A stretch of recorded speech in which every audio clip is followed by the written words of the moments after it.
नमस्कार विद्यार्थी मित्रांनो, स्मार्ट अभ्यास या यूट्यूब चॅनलवर आपले मनापासून स्वागत आहे. आज दिनांक 9 जानेवारीच्या ज्या महत्त्वपूर्ण चालू घडामोडी असणार आहेत, त्याचा अभ्यास या व्हिडिओच्या माध्यमातून आपण करणार आहोत. तत्पूर्वी आपण जर चॅनलवर नवीन असाल तर चॅनलला सबस्क्राईब करून घ्या. व्हिडिओ जर आवडला तर व्हिडिओला लाईक करा. तसेच हा व्हिडिओ आपल्या विद्यार्थी मित्रांना नक्की शेअर करा, जेणेकरून याचा फायदा आपल्या मित्रांना सुद्धा होईल. चला मग सुरुवात करूया आजच्या महत्त्वपूर्ण चालू घडामोडींना. आणि आजच्या चालू घडामोडीचा अत्यंत महत्त्वाचा पहिला प्रश्न असणार आहे. हा प्रश्न स्टार करून ठेवायचा आहे. येणाऱ्या परीक्षांमध्ये यावर हमखास प्रश्न हा विचारला जाणार आहे. तर प्रश्न असणार आहे की नुकतेच ब्रिक्सचा नवीन 10व्या क्रमांकाचा पूर्ण सदस्य देश कोण बनला आहे? ऑप्शन्स या ठिकाणी देण्यात आले आहेत. त्याचं योग्य उत्तर असेल ऑप्शन नंबर डी, इंडोनेशिया. हा नुकताच ब्रिक्स जे परिषद आहे त्याचा 10व्या क्रमांकाचा सदस्य बनलेला आहे. त्याविषयी काही पॉईंट्स लक्षात ठेवायचे आहेत. ते जे काही ब्रिक्स आहे त्याचा अगोदर हे जे काही नाव पडलेलं आहे ते ब्रिक्स असं का आहे हे आपल्याला माहिती असायला पाहिजे. कारण हे जे काही अद्याक्षर आहेत ब्रिक्स नावामध्येच ते दडलेलं आहे. बी म्हणजे ब्राझील, आर म्हणजे रशिया, आय म्हणजे इंडिया, सी म्हणजे चायना आणि एस म्हणजे साऊथ आफ्रिका. हे जे काही 5 देश आहेत ते अगोदर या ब्रिक्स परिषदेमध्ये सदस्य होते.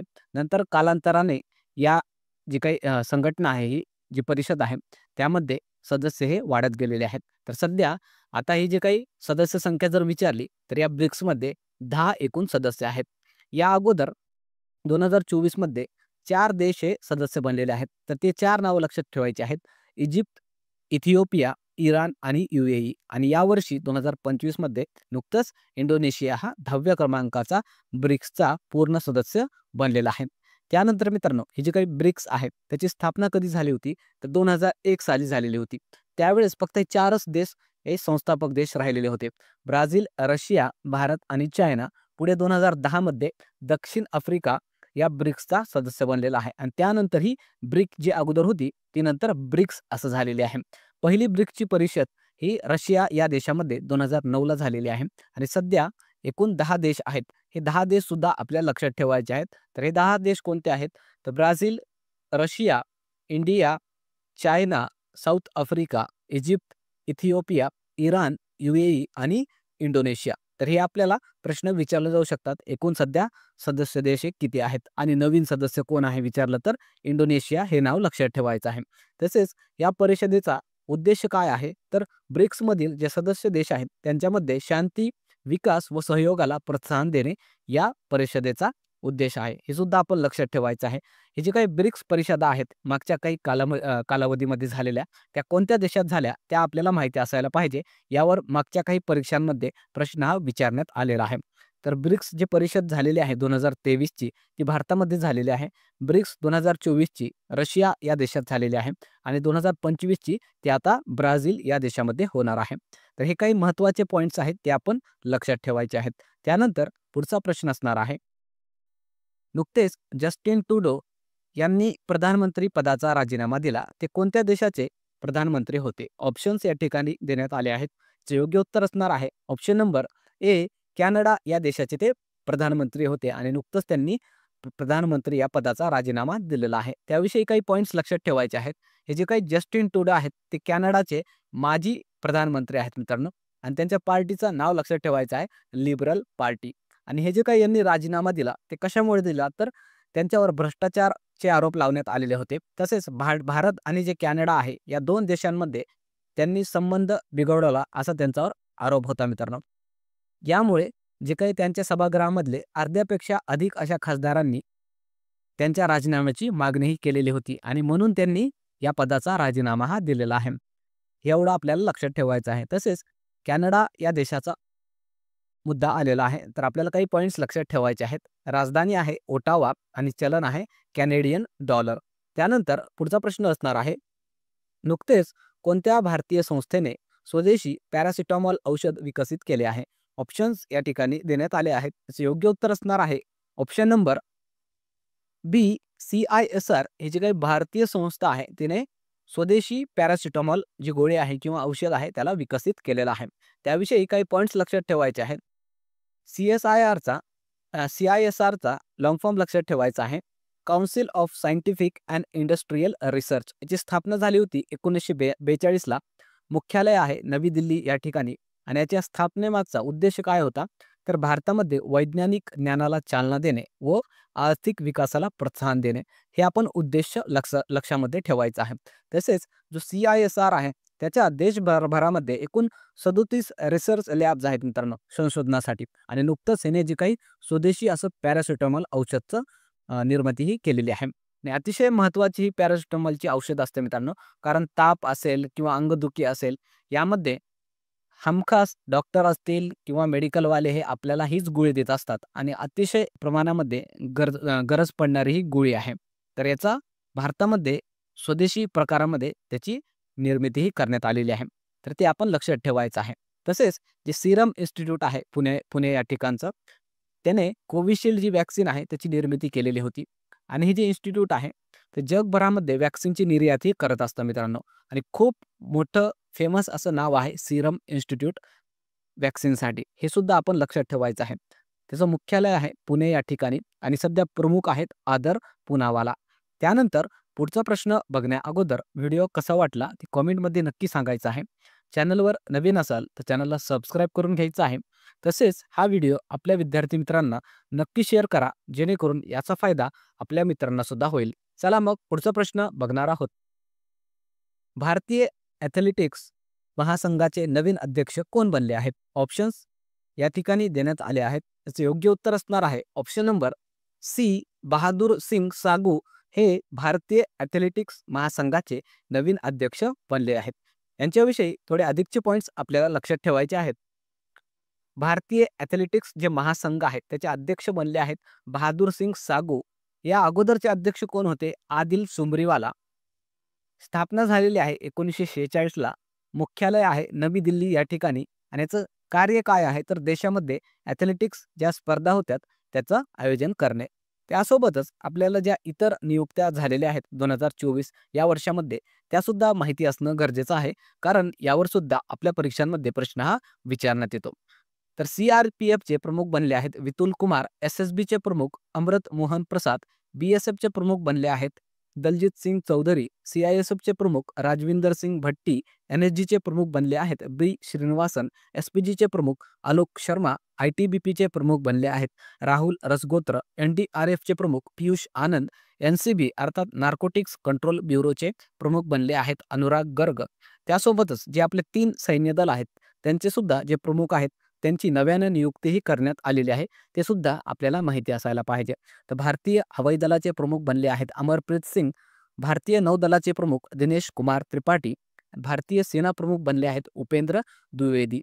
त्यानंतर महिलांविषयी काही नियुक्त्या लक्षात ठेवायच्या आहेत. त्या अत्यंत महत्त्वाच्या आहेत आपल्या परीक्षेच्या दृष्टीने. तर राष्ट्रीय महिला आयोगाच्या अध्यक्ष बनले आहेत महाराष्ट्रीयन व्यक्तिमत्व विजया रहाटकर. UPSCच्या अध्यक्षा बनल्या आहेत प्रीती सुदान. त्यानंतर आहेत सुजाता सौनिक या महाराष्ट्र राज्याचे मुख्य सचिव बनलेले आहेत. रश्मी शुक्ला महाराष्ट्राच्या पोलीस महासंचालक बनलेल्या आहेत. त्यासोबतच महाराष्ट्र राज्याच्या महिला आयोगाचं जे अध्यक्ष आहेत त्या रुपाली चाकणकर यांना देण्यात आलेलं आहे. त्यासोबतच महाराष्ट्राचे नवीन राज्यपाल कोण बनले आहेत तर CP राधाकृष्णन. हे सुद्धा आपण लक्षात ठेवायचं आहे. त्यानंतर पुढचा प्रश्न असणार आहे भारतातील पहिला जैविक मत्स्य क्लस्टर कोणत्या राज्यात सुरू करण्यात आला आहे? ऑप्शन्स या ठिकाणी देण्यात आले आहेत. त्याचे योग्य उत्तर असणार आहे ऑप्शन नंबर B सिक्कीम या राज्यामध्ये भारतातला पहिला जैविक मत्स्य क्लस्टर सुरू करण्यात आलेला आहे. त्याविषयी काही पॉईंट्स लक्षात ठेवायचे आहेत. हे जे काही जैविक मत्स्य क्लस्टर सुरू करण्यात आलेलं आहे ते भारतातलं पहिलं अशा प्रकारचं मत्स्य क्लस्टर असणार आहे मित्रांनो आणि नुकतंच याचं उद्घाटन हे मत्स्य व पशुपालन जे मंत्री आहेत रंजन सिंग यांनी केलेलं आहे. हे आपण लक्षात ठेवायचं आहे. याचा उद्देश काय आहे तर रसायनमुक्त व कीटकनाशक मुक्त मत्स्यपालन आहे त्याला प्रोत्साहन देणे. त्यासोबतच जे शेतकरी आहेत त्या शेतकऱ्यांची आर्थिक स्थिती याद्वारे सुधारणे आणि यामुळे काय होणार आहे की जे पर्यावरणीय जे प्रदूषण आहे ते कमी होणार आहे आणि सस्टेनेबल जे मत्स्यपालन आहे किंवा जे टिकाऊ मत्स्यपालन आहे त्याला चालनाही मिळणार आहे. त्यासोबतच आपण हा एक मुद्दा लक्षात ठेवायचा आहे या सिक्कीम विषयी. जैविक शेती करणारा हा भारतातला पहिला राज्य ठरलेला होता मित्रांनो आणि यावर मागच्या काही परीक्षांमध्ये प्रश्न हा प्रिव्हियस इयर मध्ये आलेला आहे. हे सुद्धा मुद्दा आपण लक्षात ठेवायचा आहे. त्यासोबतच सिक्कीम विषयी काही पॉईंट्स लक्षात ठेवायचे आहेत. याची राजधानी आहे गंगटोक, मुख्यमंत्री आहेत प्रेमसिंग तामंग, राज्यपाल आहेत लक्ष्मण आचार्य. त्यानंतर पुढचा प्रश्न असणार आहे, नुकतेच भारतीय प्रवासी दिवसचे आयोजन कोठे करण्यात आले आहे?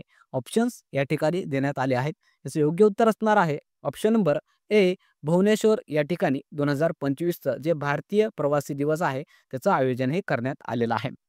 तर हे आपण लक्षात ठेवायचं आहे आणि याचं हे 18वं एडिशन आहे मित्रांनो. याचा कालावधी असणार आहे 8 ते 10 जानेवारी आणि याची थीम काय आहे तर विकसित भारतात प्रवासी भारतीयांचे योगदान अशी त्याची थीम आहे 2025 या वर्षासाठी. हे आपण लक्षात ठेवायचं आहे. आणि हे जे काही भारतीय प्रवासी दिन आहे ते 9 जानेवारीला भारतामध्ये साजरा करण्यात येतो. आणि हा काही दिवस आहे तो का साजरा करण्यात येतो? कारण मित्रांनो, याच दिवशी 9 जानेवारी 1915 साली जे आपले महात्मा गांधी आहेत ते आफ्रिका या देशामधून भारतामध्ये आलेले होते आणि त्यानंतर आपल्या सर्वांनाच माहीत आहे, की त्यानंतर त्यांनी किती मोठ्या प्रमाणामध्ये भारतामध्ये जे काही नॅशनल मूव्हमेंट आहे ती उभी केली आणि कशाप्रकारे भारताला हे स्वातंत्र्य मिळवून दिलेलं आहे. त्यांचा सुद्धा सन्मान आणि तसेच जे भारतीय विदेशामध्ये राहतात त्या ठिकाणी काम करून आपल्या देशामध्ये पैसा हे पाठवतात आणि त्यामुळे त्यांच्या योगदानामुळे आपल्या देशाची जी काही आर्थिक स्थिती आहे ती थोडीफार चांगली झालेली आहे आणि आपल्या देशाला आर्थिक हातभार हा लागलेला आहे. त्यांचा सन्मान म्हणून त्या विदेशी भारतीयांचा सन्मान म्हणून सुद्धा हा दिवस भारतामध्ये भारतीय प्रवासी दिवस म्हणून साजरा करण्यात येतो. आणि सध्या जर आपण बघितलं तर असे भारतीय जे की विदेशामध्ये राहून काम करतात अशी त्यांची संख्या 2 कोटींपेक्षा सुद्धा अधिक आहे मित्रांनो. त्यांचा सन्मान म्हणून हा दिवस आपण भारतामध्ये साजरा करण्यात येतो. हे सुद्धा आपल्याला माहिती असायला पाहिजे. त्यानंतरचा प्रश्न असणार आहे, विश्व टायपिंग दिवस कधी साजरा करण्यात आला? ऑप्शन्स या ठिकाणी देण्यात आले आहेत. याचे योग्य उत्तर असणार आहे ऑप्शन नंबर ए, 8 जानेवारी हा विश्व टायपिंग दिवस म्हणून जगभरामध्ये साजरा करण्यात येतो. त्याविषयी काही पॉइंट्स लक्षात ठेवायचे आहेत. दरवर्षी 8 जानेवारीला हा विश्व टायपिंग दिवस साजरा करण्यात येतो आणि हे जे काही क्रिस्टोफर लॅथम शोल्स होते यांनी टाइपरायटरचा शोध लावलेला होता मित्रांनो. हे सुद्धा मुद्दा आपण लक्षात ठेवायचा आहे. त्यासोबतच जानेवारी या महिन्यामधील काही दिनविशेष लक्षात ठेवायचे आहेत. 1 जानेवारीला जागतिक कुटुंब दिवस असतो. 4 जानेवारीला जागतिक ब्रेल लिपी दिन असतो. 6 जानेवारीला जागतिक युद्ध अनाथ दिवस म्हणून साजरा करण्यात येतो. 5 जानेवारीला राष्ट्रीय पक्षी दिवस म्हणून भारतामध्ये साजरा करण्यात येतो. त्यानंतर आहे 9 जानेवारी प्रवासी भारतीय दिवस म्हणून भारतामध्ये साजरा करण्यात येतो. तसेच 3 जानेवारी एक आपण लक्षात ठेवायचं आहे, महाराष्ट्रामध्ये हा दिवस बालिका दिवस म्हणून साजरा करण्यात येतो. त्या दिवशी सावित्रीबाई फुले यांची जयंती असते, ज्या की भारतामधील पहिल्या महिला शिक्षिका होत्या मित्रांनो. हे सुद्धा पॉइंट आपण लक्षात ठेवायचं आहे. त्यानंतर काल ज्या काही महत्त्वाच्या चालू घडामोडी आपण घेतल्या होत्या त्याचा क्विक रिव्हिजन या ठिकाणी आपण करणार आहोत. तर पहिला प्रश्न आपण घेतला होता, नुकतेच अमेरिकेचा सर्वोच्च नागरी सन्मान देऊन कोणत्या फुटबॉलपटूला सन्मानित करण्यात आले आहे? ऑप्शन्स या ठिकाणी देण्यात आले आहेत. याचं योग्य उत्तर असणार होतं option number A, Lionel Messi याला अमेरिकेचा सर्वोच्च नागरी सन्मान देऊन सन्मानित करण्यात आलेला आहे. याविषयी कालच्या व्हिडिओमध्ये आपण डिटेलमध्ये अभ्यास केलेला आहे. त्यानंतरचा प्रश्न आपण घेतला होता की नुकतेच गोल्डन ग्लोब अवॉर्ड 2025 मध्ये कोणत्या अभिनेत्रीला सर्वोत्कृष्ट अभिनेत्रीचा पुरस्कार देण्यात आला? आणि याचं उत्तर होतं ऑप्शन नंबर बी, फर्नांडा टोरेस. त्यानंतरचा प्रश्न आपण घेतला होता, बीसीसीआयचे नवीन सचिव कोण बनले आहेत? आणि याचं योग्य उत्तर होतं option number C, Devajit Saikia हे बीसीसीआय जे भारतीय क्रिकेट बोर्ड आहे त्याचे नवीन सचिव बनलेले आहेत. त्याविषयी सुद्धा आपण काल डिटेलमध्ये चर्चा केलेली आहे. त्यानंतरचा प्रश्न आपण घेतला होता, नुकतेच कोणत्या राज्यात जल्लीकट्टू महोत्सवाचे आयोजन करण्यात आले आहे? याचं योग्य उत्तर होतं ऑप्शन नंबर बी, तामिळनाडू या राज्यामध्ये हे जल्लीकट्टू महोत्सवाचं आयोजन करण्यात आलेलं आहे. त्याविषयी कालच्या व्हिडिओमध्ये आपण बघितलेला आहे. त्यानंतरचा प्रश्न होता, नुकतेच कोणत्या शहराला जगातील सर्वात प्रदूषित शहर म्हणून घोषित करण्यात आले आहे? आणि याचं योग्य उत्तर होतं ऑप्शन नंबर सी, हनोई जे की व्हिएतनाम या देशामधील शहर आहे ते जगातलं सर्वात प्रदूषित शहर म्हणून घोषित करण्यात आलेलं आहे. त्यानंतरचा प्रश्न आपण बघितला होता, नुकतेच रेल मेट्रो नेटवर्कमध्ये जगात भारताचा क्रमांक कितवा आहे? आणि याचं उत्तर होतं ऑप्शन नंबर सी, भारताचा या रेल मेट्रो नेटवर्कमध्ये भारतामध्ये जगामध्ये 3रा क्रमांक लागतो. त्यानंतरचा आपण प्रश्न बघितला होता, नुकतेच कोणत्या राज्यात रयतू भरोसा योजना सुरू करण्यात आली? आणि याचं उत्तर होतं ऑप्शन नंबर बी, तेलंगणा. त्यानंतरचा प्रश्न आपण घेतला होता, नुकतेच भारतात जनरेशन बीटा पिढीतला पहिला बालक कोणत्या राज्यात जन्माला आला? आणि याचं उत्तर होतं ऑप्शन नंबर ए, मिझोरम या राज्यामध्ये जी काही जनरेशन बीटा पिढी आहे त्यामधील पहिला बालक जन्माला आलेला आहे. याविषयी कालच्या व्हिडिओमध्ये आपण डिटेलमध्ये चर्चा केलेलीच आहे. त्यानंतर मित्रांनो, काल आपण होमवर्क क्वेश्चन दिलेला होता. तो होमवर्क क्वेश्चन असा होता, की भारत कोणत्या वर्षापर्यंत अवकाशामध्ये अंतराळ स्थानक उभारणार आहे? आणि याचं ऑप्शन्स या ठिकाणी आपण दिले होते. याचं उत्तर हे बऱ्याचशा विद्यार्थ्यांनी अतिशय सुंदरपणे कॉमेंटमध्ये डिटेलमध्ये त्याचं उत्तर दिलेलं आहे. त्यांचं खरंच मनापासून अभिनंदन. आणि यावरून हे दिसून येत आहे, की तुम्ही किती चांगल्या प्रकारे चालू घडामोडींचा अभ्यास हे अतिशय डिटेलमध्ये करत आहात. अशाच प्रकारे तुम्ही या चालू घडामोडींचा अभ्यास करा. याचा फायदा तुम्हाला येणाऱ्या परीक्षांमध्ये हमखास दिसून येणार आहे. चला मग, ज्या विद्यार्थ्यांनी याचं उत्तर दिलेलं नाही त्यांच्यासाठी उत्तर सांगणार आहोत. याचं उत्तर असणार आहे ऑप्शन नंबर सी. 2035 या वर्षापर्यंत भारत स्वतःचं अवकाशामध्ये अंतराळ स्थानक उभारणार आहे. त्यानंतर आजचा होमवर्क क्वेश्चन असणार आहे आणि अतिशय महत्त्वाचा प्रश्न आहे मित्रांनो. प्रश्न असणार आहे, की नुकतेच कोणत्या देशाने जगातील पहिला लाकडी उपग्रह अवकाशात पाठवला आहे? आणि ऑप्शन्स या ठिकाणी आपण दिलेले आहेत. बघूया किती विद्यार्थी या सोप्या प्रश्नाचं उत्तर हे कमेंटमध्ये देतात. अतिशय सोपा प्रश्न आहे आणि अतिशय महत्त्वाचा प्रश्न आहे. त्याचं उत्तर हे सर्व विद्यार्थ्यांनी कमेंट बॉक्समध्ये द्यायचं आहे. चला मग, थांबणार आहोत या ठिकाणी.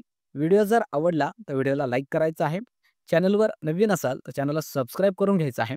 तसेच आपलं जे टेलिग्राम चॅनल आहे, त्यानंतर इंस्टाग्राम चॅनल आहे, व्हॉट्सअप चॅनल आहे, तिन्ही चॅनलला तुम्ही जॉईन करून घ्यायचं आहे. कारण त्या ठिकाणी आपण अभ्यासविषयी महत्त्वपूर्ण कॉन्टेंट हे टाकत असतो. तसेच मित्रांनो, आपण मागील काही दिवसांमध्ये संपूर्ण 2024 या वर्षासाठीचा एक डिटेल व्हिडिओ आपल्या चॅनलवर टाकलेला आहे.